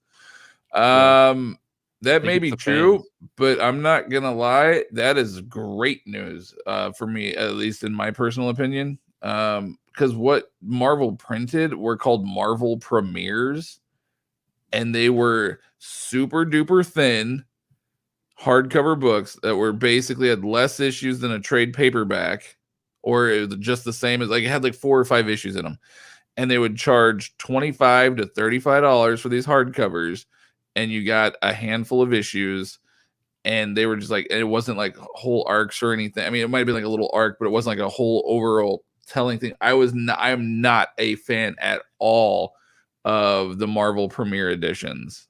I know. Oh, I'm sorry. Oh no, go ahead. Well, I know with Marvel now, they started doing like actual OHCs, like Superior Spider-Man had 3 of them. Correct. Thor has, I think Thor ones are still coming out. Black Panther. They need to pump out a Thor Omni. Yeah, no. The kidding. Jason Aaron Thor Omni. Yeah, especially with the heat Thor has now with the Donny Cates stuff. Like, why not? Why not keep going? But yeah, they've really stopped on OHCs. It's pretty much all Omnis and Epic Collections. Yeah. So I mean, I think they do listen to the fans a lot too. Of course, Omar, his channel's a big influence on it. I'm sure Gem Mintz is a big influence too. So yeah, I think they're just doing what the fans want. And not only that, but I've had a chance to kind of email and talk with David Gabriel a little bit here and there. Not nearly as much as obviously like Omar and whatnot, but David is one that seems like he is very much a fan first and wants to give back to the fans, like kind of like what they want to see as well. Right. I know that David is actually part of the Curtis's Epic Collection Facebook group. David was recently added into there, and David said first and foremost when he joined, I'm just as much of a fan as you guys, which, I'm lucky to have the job that I have. But if you guys have any questions, I can't answer anything, any and all. I can't answer everything, but what I can answer, I'll be more than happy to. And so he's been somewhat active in there when he has the chance to be. And there's a lot of people asking questions about Epic collections and when is this going to be collected in this? And he's like, oh, more to come. Like, he's somebody that listens and truly does care. So I respect that a lot with David Gabriel. And I'm really kind of glad they got rid of a lot of those Marvel premieres and stuff, because those, no, thank you. Yeah. So no, I'm okay. Now I know that you said that you hated the 1,700 page omnibuses. Yeah, I think the biggest one right now that we've seen is like 1,550 or something like that. Yeah, man, those are massive and they're not fun to read. Like, they sound cool in theory because you're like, how big can we go? Yeah. But yeah, nah, man, they're a pain in the ass to read for sure. Yeah. They're not fun. So no, I'm with you on that. I do like, the smaller ones, and I wish that they would sort of chop some of these up a little bit more. Like, trying to see here if I have any examples. Everything I got's DC though. I think they do a really good job with the Amazing Spider-Man Omnis, like the volumes 1 through 4 that are currently out. I think those are good size. Those are like maybe around 1,000 pages. Like, they're not superly massive or overly hard to read. I enjoyed those ones quite a bit. DC's really where they start going big. DC does, like, Masters of the Universe is huge, which I have. That one's like pushing 1,500. Their pages Black Knight 52, and the DC goes big. That's the one that. Yeah, I agree. I mean, I would love. I agree, man. Superior Spider-Man. Where's the Omni for that one? That's another one. I'm with you on that one. I mean, Dan Slott's entire Spider-Man saga. Yeah, I mean, that's like what, 10, 12 years worth of freaking Spider-Man that could be pumped out. I mean, there's so much, but screw your Donny Cates Cosmic. Give me some Dan Slott Amazing Spider-Man. Yeah, how many Dan Slott Omnis are out? Is there one? I can't think of a Dan Slott Omni. His She-Hulk one's coming. Silver Surfer. Silver Surfer, but that Omni was like, that's basically an OHC. Like, I guess. I mean, they call it an Omni, but it's not an Omni in the sense of like size wise. Like, that was kind of a small Omni. So like, let's think of everything that man's done for Marvel, and he doesn't get anything. Donny Cates walks in fresh off the street, and he's like, "You wrote Spider-Man for how long?" Yeah. You wrote Superior Spider-Man? Like, that was like one of the greatest Spider-Man stories ever told. Yeah, it's funny how that works. Yeah. I don't know. But speaking of Marvel, so real quick before I forget here, Marvel releases that were on Omar's show that we were not able to join. Like I said, I'm not going to get into all the trade paperbacks and the epics. That it was a lot. You want to watch that, go watch the show. It was fun. It was entertaining. Curtis from Epic Collection and Jem Minton. But it is, let's see, Uncanny X-Men Volume 3 is getting a reprint, which we assumed was going to be coming because they announced 1 and 2 are getting reprints, so obviously now 3 is, and they announced the release of Volume 4, so Volume 3 is getting reprinted. This one I think Rusty'd be interested in. We actually should probably tell him about this one. X-Men God Loves Man Kills Gallery Art Edition. So it's going to be like one of those like big, massive, Eternals Kirby Monster Size. Ooh. So it's going to be the Jack Kirby Eternals run. That's going to be like my ginormous, well, you guys can't see it from over here, but I have the ginormous, like 3 foot tall Fantastic Four book. It's going to be like that size. It's going to be freaking massive. Then they announced Excalibur Omnibus Volume 1, which has been doing really well in the Epic collection. So I think that's probably why they went with the Omni on that one. I'm on the fence with that one. Yeah, I know. I need to read it and see what I think. It's like Claremont babbling. Mm-hmm. Yeah. Sometimes it's good though, man. Like his X-Men run, it turned me off at first until I got it in physical. Sometimes stuff you just have to read it in physical. You can't read it in digital. So, and his stuff is very much that way. Marvel Horror Lives Again Omnibus. So it's basically going to be like the Marvel Horror Volume 2. So that's going to be fun stuff. Then they announced like 3 or 4 different Conan Omnis. Marvel is just pumping out. There's no tomorrow. One of the exciting things, though, for a lot of fans is one of the Conan Omnis that was announced is actually going to be Kurt Busiek's run on Conan. The one that it was collected in Colossal Conan for Dark Horse, and that big, ginormous, big of a book, you know. They are recollecting that. Marvel is into Marvel Omnibus size, so it won't be as big and massive, but you will still be able to get that collection. So that's pretty exciting for a lot of people too. And then everybody's fan. I wonder how many people bought those Colossals for the actual content itself, and not just because they were going to be the hottest item. Yeah, I know, right? It's like you can buy this for $400. That book went up in price big time. Yeah. X-Men Claremont and Lee Volume 1 reprint. So chances are if they're reprinting that one, they're going to end up reprinting Volume 2 eventually. This is the run, the X-Men of the 90s. I think like 1990 to 92. A lot of people love the art, didn't dig the story. Some people thought it was kind of boring, but they're reprinting it for those X-Men fans. New Mutants Omni, and this New Mutants Omni is going to be the 80s run, the mid to late 80s, like Demon Bear Saga, all that fun stuff. Everything before it, which I've tried reading and have a hard time getting through. Yeah, so they're releasing that. Obviously, the Marvel Cates Omnibus, Cosmic Universe by Donny Cates, which we've already discussed. And then this one is not an Omni, but it is by far the most exciting book out of that whole announcement for me personally that I am super duper excited for, which is Ghost Rider Marvel Masterworks Volume 2. I am so incredibly excited for this Marvel Masterworks. Nice. And then I also had a note there that I need to go back and read Savage Avengers. It just looked like a fun title. Yeah. Yeah, some cool stuff. So if anybody's reading Savage Avengers, let me know how it is. A lot of X-Men love coming later this year. Yeah, lots and lots of X-Men. It's mutant madness, man. Let's see, Whiskey Tango. What's going on with the Remender Uncanny X-Force reprint? It seemed like it was going to land recently, but vanished. It landed and then vanished. That was a very, very, very sought after book that people have been waiting years for. And apparently within a few hours of it dropping, it was gone off of IST.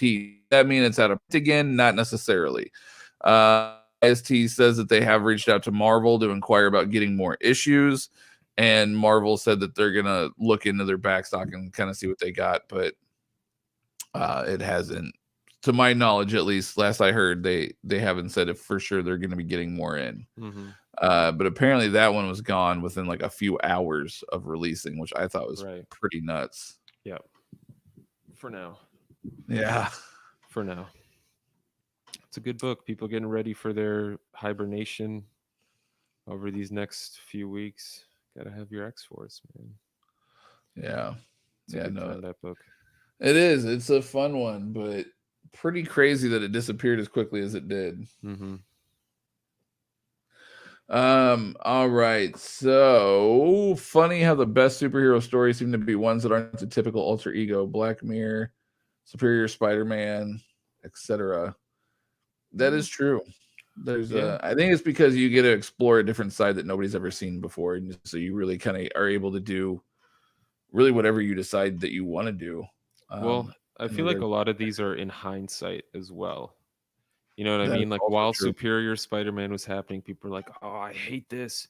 How could Dan Slott do this? That perverted bastard ruined Spider-Man for me and my children and future generations." Yep. And then once it was all said and done, you know, a lot of people turned back around and said that was actually incredible. Bring it back. I'm trying to think what else. There were a few that weren't that great though. Like when X-23, I guess she's still technically Wolverine now, but you know, when she was the all new Wolverine, I don't know how hot that series was. I don't know if that would necessarily be considered one of the best Wolverine books. Same thing goes for like Jane, Thor, I don't know if any of those stories would be Dude. considered. Okay, I don't know about the best run, but I was super anti Jane Thor until I actually built up and read it. Yeah, I was blown away at how good that it's book good. was. It It's was very really good. Yeah, I was very blown away at how good it was. yeah, it's very good. But yeah, no, there's definitely a few. I mean, Black Mirror, and Superior Spider-Man for sure on that list. Mm-hmm. Great stories. Are the Marvel Masterworks oversized or standard? They are standard, unfortunately. But Remastered. that being said, though, man, go back and look at that video I did for Marvel Masterworks Ghost Rider Volume 1. You open that up, like, Mike, you got to see this when you come down here, man, and flip through it. Like, it's so beautiful and incredible, and the colors just pop. Like, it's not like just a reproduction of the artwork. Like, they painstakingly go in and really remaster every single pixel. Like, it is, oh my God, it is so good. And I think the reason they're so expensive when like the first edition they're like is because 75 cover price, I think, Yeah. for like 12 issues, if even. Right, because it's usually content that hasn't been collected since the original printing, right? Yeah, except for like there's some Fantastic Four stuff and some X-Men stuff and blah blah blah. But yeah, it's more of a harder to find things that haven't really been collected in a hardcover format. And they really, really do a good job of restoring all the artwork and stuff. It was amazing when I was flipping through and reading Ghost Rider. I could not believe it, how gorgeous it looked. Yeah. So Ghost Rider Volume 2, I'm super jazzed about. It comes out in October. Cannot wait for that one. Nice. Amazing Agent, apparently Uncanny X-Force should be back in May, according to IST. So hopefully that is the case, because I know a lot of people were looking forward to that book. Get yourselves ready, folks. Disappeared almost as quickly as the toilet paper supply. Yeah, no kidding. Might have even been faster than the toilet paper supply. I love some Ghost Rider. I'll have to pick it up. Yeah, dude, it's so good, especially the classic Johnny Blaze stuff. I love it. It's definitely kind of like that older, Bronze Age feel style, right? But it's so much fun. I love it. So good. It'd be a really cool like mini bus, I guess, that Marvel could do is the Garth Ennis Ghost Rider stuff. He did those 2 stories, Trail of Tears. What was the other one? But dude, Clayton Crane artwork, Garth Ennis writing. I remember I had the actual premieres for those because it was the only way you could collect them. And yeah, those were pretty fun stories. Yeah, I remember reading all those digitally. I wish I would have had it more physical because that Clayton Crane artwork is sick. Oh my God. Yeah, Trail of Tears, and what was the other one? It wasn't Heaven and Hell. That was Aaron, wasn't it? Yeah. Was it Highway to Hell? What the hell was it called? Something like that. I don't remember now, but yeah, no, that was Damnation. Road to Damnation. That's it. Highway to Hell, Road to Damnation. That was it. That one was fun. Road to Damnation that's the one, if I remember correctly, had that like real big fat demon dude in the pink Cadillac or whatever. Yeah, that was so good. So good. I think Trail of Tears had a Western Ghost Rider in there as well. It's pretty sweet. Yep. Pretty sweet. Yeah, that would be a cool oversized hardcover. Pretty cheap book too. They still do these OHCs. Like Vision got an oversized hardcover. That Black Bolt series that came out a couple years ago also got an oversized hardcover. I think Marvel still does them here and there. Depends on how long the run is. I mean, Thanos got an oversized hardcover. All depends, I guess. Yeah, Marvel's doing a really great job of pumping out the epics, though, which honestly, in the beginning, I wasn't sure if I was going to like them or not, but epics are actually really cool. I know some people are strictly like, I'm hardcover only. Like, I get it. But epics are actually really nice collections. Yeah, it's all on the road to a hardcover. And that newspaper print, so cool to have. And like, yeah, I was prepping my Superboys, and it was like newspaper print. And then like the next like 40 issues were glossy, and I'm like, oh, what the hell? But then after that, it went back to newspaper print, and I'm like, yeah! Like I got so excited. I messaged Mike. I was like, it's back to newspaper print. And then it was a newspaper through like the rest of the run, thank goodness. But Yeah. I love the newspaper print. The smell of it, the feel of it. It's just it brings back childhood memories. It's I love it. I like that some DC's doing it with some books.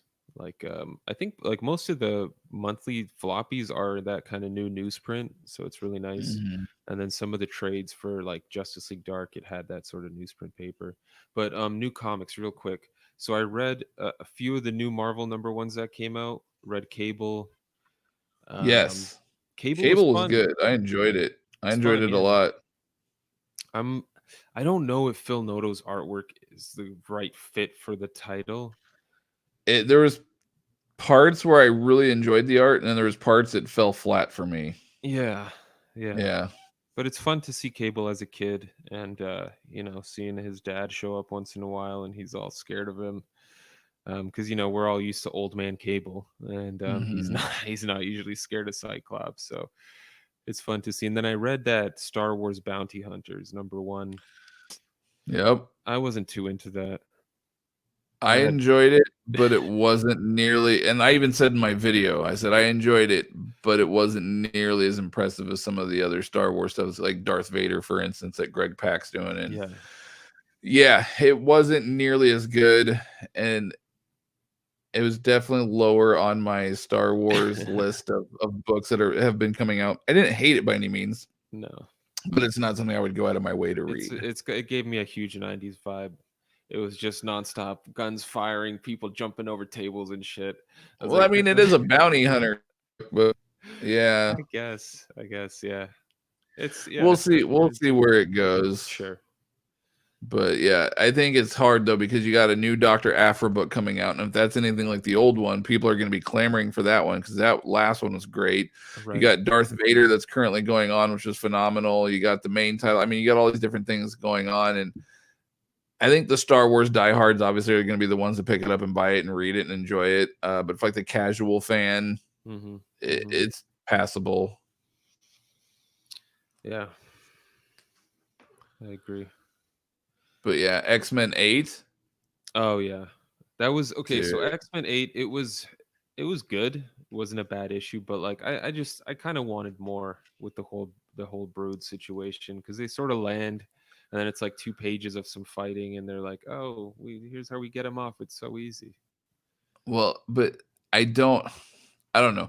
Going based off like what we know about Hickman and his writing, I don't think that's the last you're gonna see. No, I think that was definitely more of a foreshadowing for what's to come.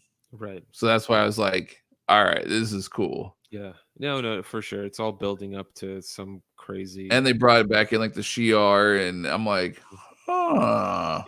some classic X-Men villains in this. I think we got X-Force coming out this week, or maybe the week after. Ooh, I love X-Force. Yeah, I'm excited for that one. Actually, we'll find out. Hellions comes out too soon, I think. Yeah. A lot of new mutant stuff happening all over the place. Yep. I think we're actually should be getting our Marvel weekly drop tomorrow, come to think of it. I will be getting a package in the mail tomorrow from Marvel, and then we should also be getting our digital releases tomorrow as well. Got a whole bunch of books. We'll find out what's coming out. There's another package coming for me tomorrow too, so. Oh, yes, your in-stock trades package. #2. Yeah, I got your other one over here just sitting in a corner. Very nice. Yeah, these are heavy packages, man. There was definitely no way you were going to be able to fly back with these things. No. Good thing you're driving. Without paying a whole bunch of money. Yeah. Dude, yeah, no, that's bags. I don't even know. What all did you even order in this first one? It's heavy. Man, I don't remember. It's gonna be a surprise when you get here. I know Wonder Woman by Gail Simone's in there for sure, and then a whole bunch of Image stuff, a whole lot of Image deluxes, and then I know the second package that's coming tomorrow is going to be some of my custom bind stuff. Didn't you also order Wicked and Divine like 1 through 4? No, I didn't end up doing that. Oh, you didn't? No. I went with the custom bind stuff. Yeah, there's a whole bunch of different Image stuff in there. A few books that I was going to get specifically for the con have like I Hate Fairyland book 2. Of course, I do want to read it, but I mean, Scotty Young was going to be at the con, so I thought may as well pick it up, get him to sign it. But I'm still excited to read that because I think I read forgot. them all. I think I read them all digitally, but that's Yeah, a fun book to go back and read. and see that artwork too, man. Yeah. Scotty Young's artwork is so perfect in Yes. that book. Did you ever So read Strange colorful. Academy? Speaking of Scotty Young, No, I didn't.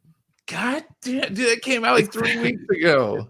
As soon as I saw Humberto Ramos's name on it, But it I'm like, works this is so, fucking dude. I'm with you. garbage. I'm with you, but it works so well on that book because Okay, Scotty Young writes like, I don't know how to explain it. His writing's really fun, and cartoony. it's kind of cartoony, but it's fun. Like it's really really fun. And so Ramos's Okay. art,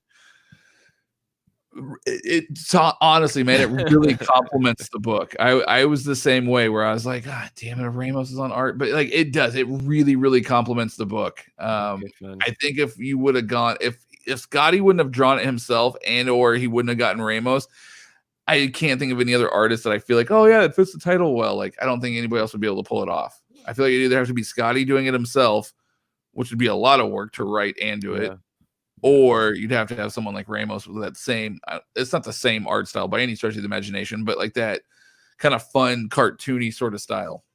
Yeah. Okay, fine.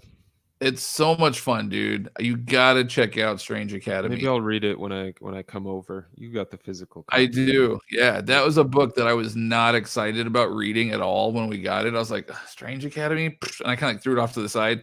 And then when I had to do the reviews, I was like, all right, I got to read all these. And I saved it for last because I did not want to read it. Like it did not look, and nothing against Scotty. I love Scotty Young, but like Strange Academy, like it seems like a kid book. Like this isn't something I want to read. Dude, it's so much fun. And it ended up being my pick of the week. Like it was so much fun. Fine. All right, man. I believe you. I believe you. It's so much fun. Scotty Young can write some good stuff. But is it something you're gonna keep up with? Yes. Okay. Wow. It's a lot of fun. I'm telling you, it was a really good time. Wow. Powerful. Yes. Okay, fine. It's a really good We'll talk time. about it next week. Yeah, it's nothing that's like mind-blowingly epic or like hits you in the feels or anything like that, but it's like it's like a really fun popcorn book. You know how earlier we were talking about Bloodshot's like a really fun popcorn movie, you just want to be entertained. That's what Strange Academy was, at least that one issue. It was so much fun. Okay, fine. I'm sold. All right. I'll try it. Oh, Whiskey Tango has a suggestion for you. Rent a P.O. box some down near the border. Didn't we talk about this one some years back? Yeah. I don't think I buy enough to do that anymore. A couple years ago. Yeah, that's a whole nother story. But I was also in Pennsylvania every week back then, so I had to just order it right there. I remember that one time we were going to a con that we had our booth at in DC. And you had some book. Was it you had them delivered to Red, didn't you? And then because he drove them in, yeah. I remember because we were in the hotel room and you're like relaxing the spine. It was like Alpha Flight Omni, and I remember what all it was. Because I remember that was the first time I saw Alpha Flight, and I was like, oh, that's kind of a fun looking book. That was when I was like, let's just buy all the shit that comes out and figure it out later. Meanwhile, a lot of purchases would have been done a lot differently back then with my current mind state.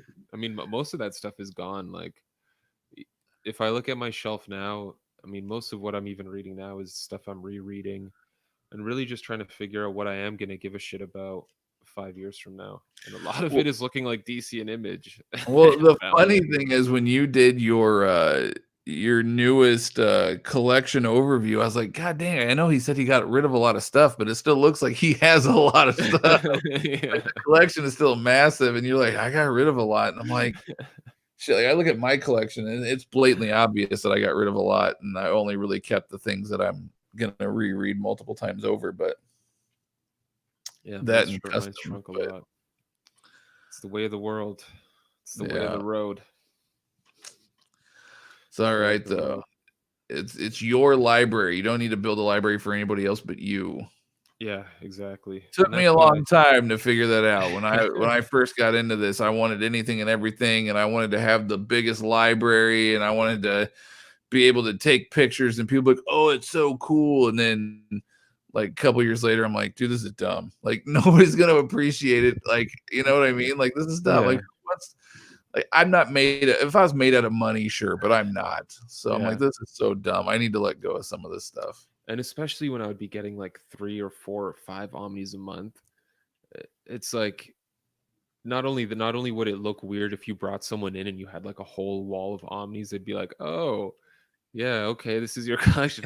How is that book? I see you still have it in the shrink wrap. You haven't even fucking opened it yet. You dirty glutton." Yeah, it was a problem. It was a real problem because Yeah, like who's gonna read 4 Omnis in a month unless it's like your part-time job to read them when you get home from work? yeah. It's just crazy. Yeah, I barely have time to. I do. My collection is super tiny, and I still have only read maybe 50% of it. Just because, like, I just don't have time to read. Between work and side jobs and kids and everything, I read. I don't know. I try to get like at least 3 or 4 issues in a day of Yeah. whatever, but like that's about it, And so And then it's you got to try and stay current with some shit like yep, stuff Marvel's sending us and Dynamite. yep. So it's difficult, man. It's definitely difficult, but it's all good though. I like having it. I know that I'm gonna it's characters that I like, and so I'm excited. Wait, hey, you got a new Transformers uh person here to talk about. Yes. Have you guys read any of the IDW Transformers, TMNT, or GI Joes? I've heard at least Transformers and TMT are pretty good. Yes, yes, and no. Kind of. Okay, so Transformers. Yes, I've read a large chunk of it. Now, granted, the IDW Transformers universe is freaking huge. Well over like probably close to like 400-ish issues, maybe more. The universe for IDW for Transformers is massive. I have read a good chunk of it, and I love it. I think it's great, especially if you ever grew up watching Transformers. You're gonna get a kick out of it. The artwork, for the most part, throughout all of them, is phenomenal. Alex Milne is like one of my favorite Transformers artists. That dude kills it. So the artwork is phenomenal throughout. The writing's a lot of fun. I would say it's really good. Digitally, it's kind of hard to read sometimes unless you have a large like iPad or something like that. But for people that like read digitally, like on their phone or on like a small like 8-inch tablet or something like that, I don't know that I recommend it, just because there is so much detail that gets put into these books. One, it's hard to appreciate it. Two, you kind of get lost in the hell that is as far as like who's who is in the world of Transformers. Right.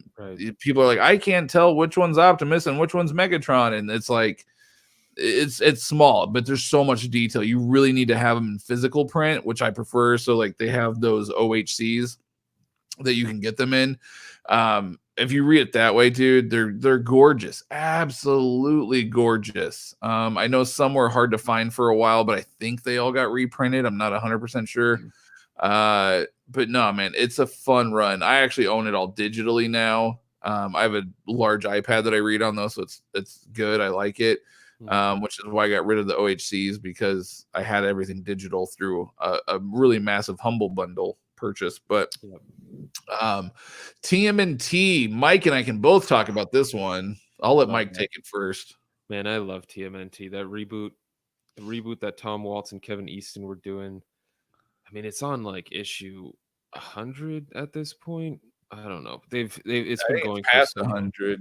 It's so good, and that's not even including all the tie-ins and secret history of the Foot Clan and all these insane TMNT universe. From what I've read, the main series itself is fantastic. The hardcovers themselves, I don't think they're Omnis, but the oversized hardcovers, the IDW collections, it's absolutely the way to go, because not only do they include the tie-ins, but they do it all in sequential order, the way you're supposed to read it. So you're not, looking for, oh, they mentioned this little footnote, where did that happen? It's all in those hardcovers for you. The covers are gorgeous. TMNT is 2 massive thumbs up. And if you've ever been a fan of that IP, it's the best comic you'll read. It is truly amazing. It was one that I was really nervous about reading in the beginning, because I grew up in the 80s on, Ninja Turtles. And so I got used to them looking a certain way. And so like these newer iterations that you see in like the Nickelodeon version and the IDW versions, like that's not the same design that I grew up with. So I was a little like, I don't know if I'm gonna like this or not. But once I got over that and I could appreciate it for what it was, dude, the stories are phenomenal. Yeah. I've read, I think I read the first 60 or 70 issues, something like that. I kind of fell off for a while. I need to go back and re-binge, but and it's so good. Yeah. I thoroughly enjoyed it. It was a lot of fun. Ninja Turtles is great. The stories are epic. Eastman's writing and stuff on them, and it's phenomenal that you have one of the original guys still working on it. They're a blast, dude. Like, and they bring in all these different characters and things, and it's just, I don't know how to else to explain other than it's ultimately epic. It's probably one of the best IDW series out there, to be honest with you. So yes, definitely pick up the TMNT. I know some of the oversized hardcovers also were going out of print, but I think those also ended up getting reprinted as well. So I think you can still grab them all. Last I knew, I think they're up to volume 10, maybe 11. And then in regards to the G.I. Joe, so have you read any of those before, Mike? I was excited to. I grew up with G.I. Joe, so I was really excited to check them out because I loved what they did with Transformers. I loved what they did with TMNT. I started to read G.I. Joe, and I just couldn't get into it. I had a very hard time getting into the G.I. Joe stuff. And I've heard that from a lot of other people as well, that they also had a hard time with the G.I. Joe stuff. So I don't know if it's just a certain type of person but I couldn't get into the G.I. Joe. But yeah, Transformers and TMNT for sure are absolutely amazing. Fantastic stuff. Yeah. I strongly recommend. Austin, I'm with you, dude. I wish I had the head.